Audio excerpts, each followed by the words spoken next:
So I said in the Content Planners demo video that I would be showing you more detail of how the goals worked in the planners. So this video is going to look at the goals. So let's move to the goals tracker page.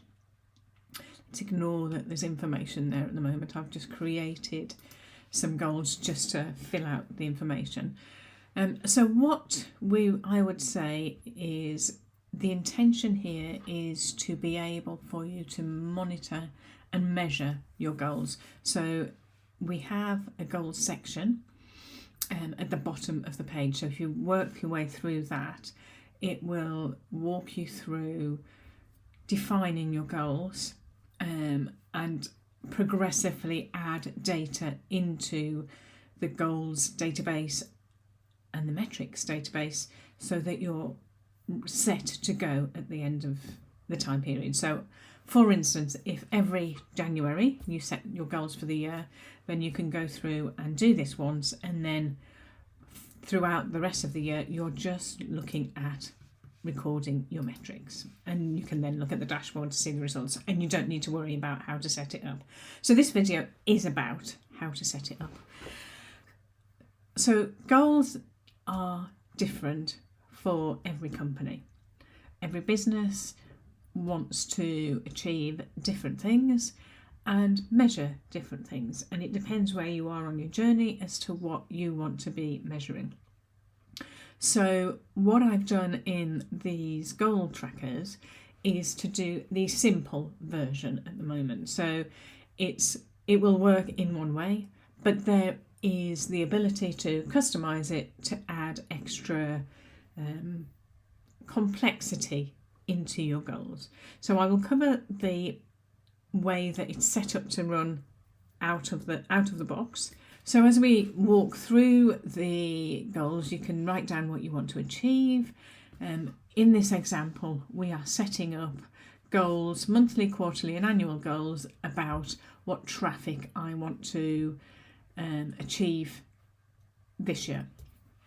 So I have put the same traffic. So this is, in my view, it would be page views. So I could have put more detail in each of those descriptions there to say what it was about, and then copied those down and put in the target values for each year. So in this instance, I put 1,000 page views every month is my target. Now I could have a scaling target such that I'm starting from nothing, and so I gradually want to improve so that at the end of the year it's 1,000. So you could be flexible with that, but at the moment we are just 1,000 across the board. Now, so that will then result in individual goals for each month, and you can then track whether you've met that goal for each month and so on. We can then do similar things for the quarterly goals. So again, it's about traffic. There's 3 months per quarter, so I have just rounded it up in my example to be 3,000 page views per quarter. Same across the board, but again, it could be scaled up and be different if you needed to. And finally, annual goals. So let's just walk through adding one. So let's say 2023 traffic goals. And again, just for simplicity of maths, I am just going to put 12,000, which is 12 times each month.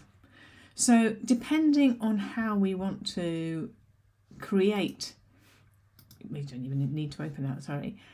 Depending on what you want to capture, then you could do all of these or just one of those. So monthly goals will show you whether you've hit each month and where you had less or more. But if you didn't do that and you just did the quarterly, then you can have a cumulative page views for that quarter, and equally for the annual, then it's the cumulative. So if you're more interested that over the course of the year I want to have hit 12,000, but you don't care really where the ebbs and flows are, then you could just set up one annual goal that will then add up each month to that you can add to each month to give you your target. So it depends on how you want to do it. So at the moment we've got 3, just so I can show you how it works.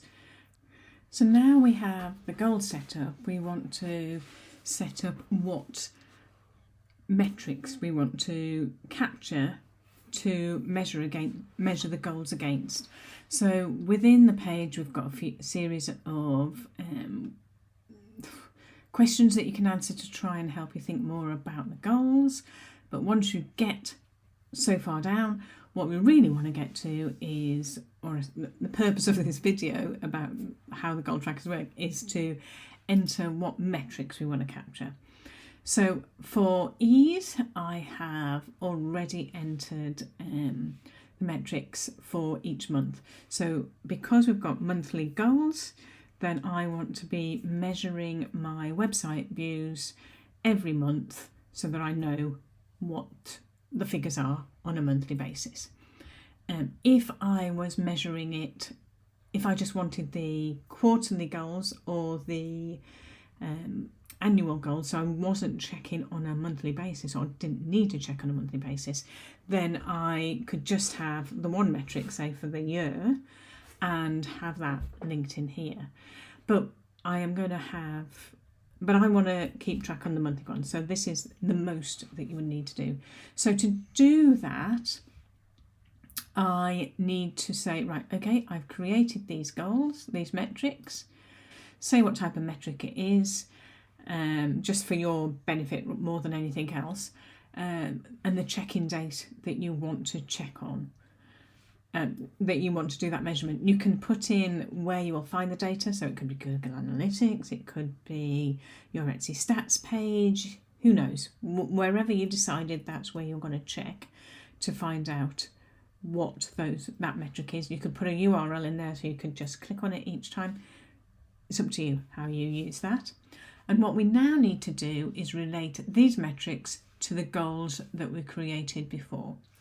So firstly, I am going to highlight all of the rows and add in a relationship for the full year goal, so the 2023 traffic goals. And by doing that, it's added that relationship to here. So whenever I check in on January, February, etc., and put my value, it will add that metric to that goal. So I have 12 measuring points, and all 12 values will go into the total actual value for that goal. For the quarterly one, I want to do it on a quarterly basis, so I can again select all of them there and pick Q1 and so on, so I can do it for the next quarter. And I then want to add in each month, so I am going to add in January for that one, and then so on, go through for every other month. So I will go ahead and update all of this, and you don't need to, and speed it up so you don't need to watch it all.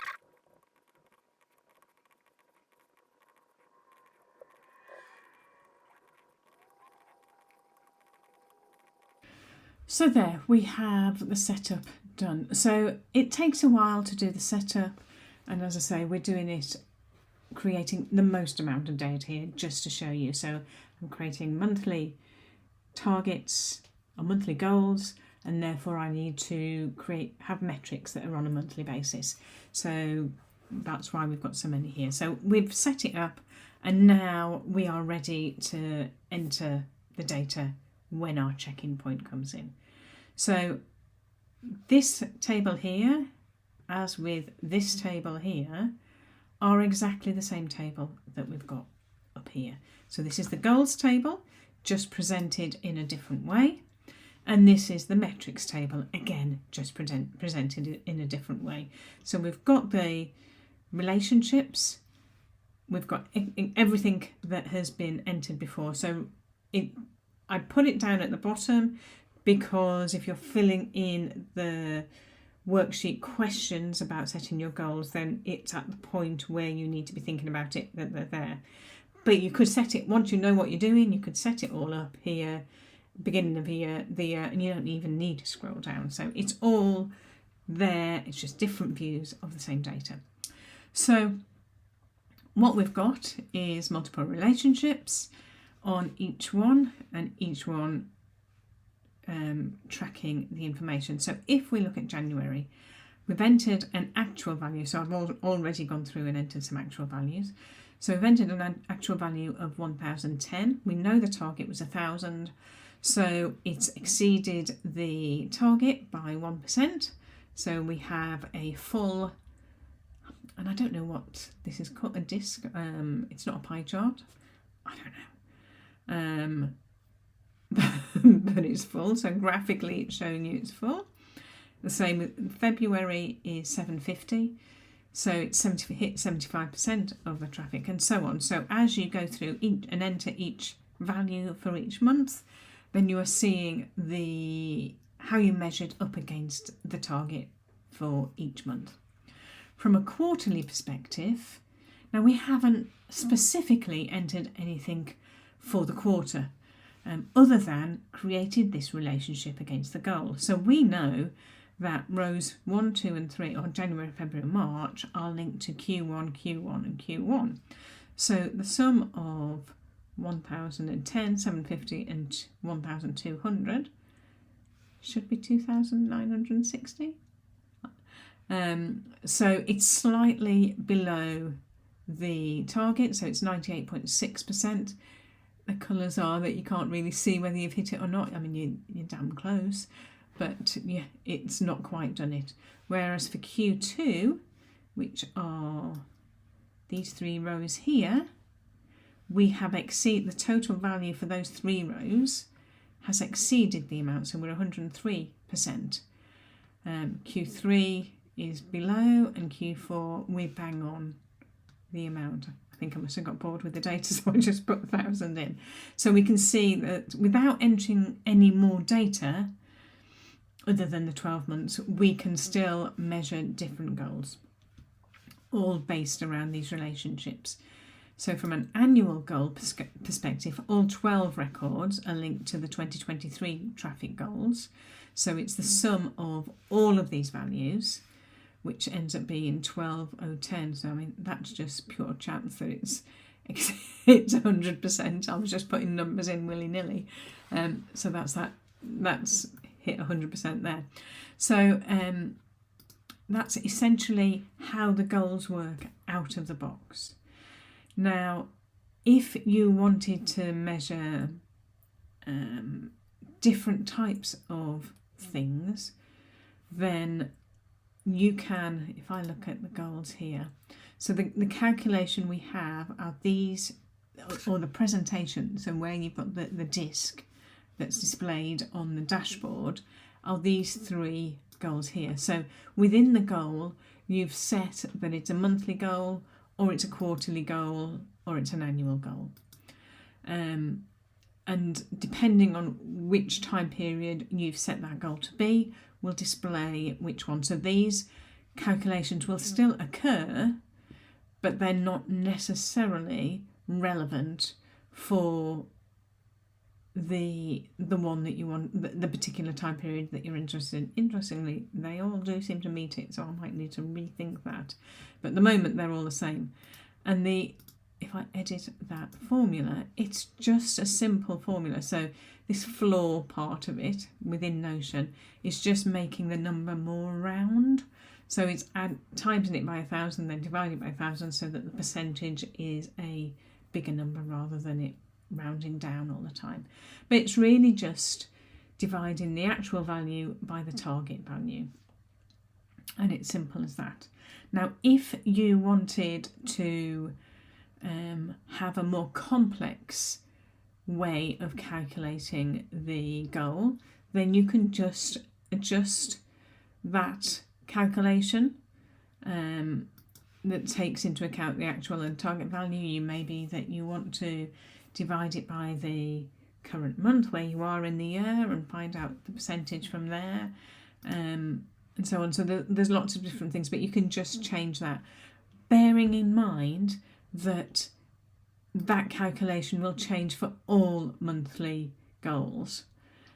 or quarterly goals, whichever one you happen to change. So if you want a target that is specific for a particular type of goal, you could, in the time period, add a new goal type in here, duplicate one of these metrics and make the adjustment to that metric as you see fit, and then duplicate one of these views, altering the filter so that it displays the new type that you just added in, and changing the property so that it displays the calculation that you want it to display.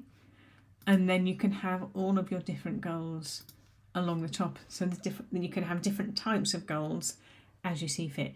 But what I've included in the planner as it stands is just a base calculation of actual divided by the target to give a percentage value of how close you are, what's the percentage of the target that you've met. And then you can relate those goals to the metric and the results are then given. So a long way of saying it, but that's how the goals tracker works. It's relatively simple, but it allows you quite a lot of flexibility if you want to build more in.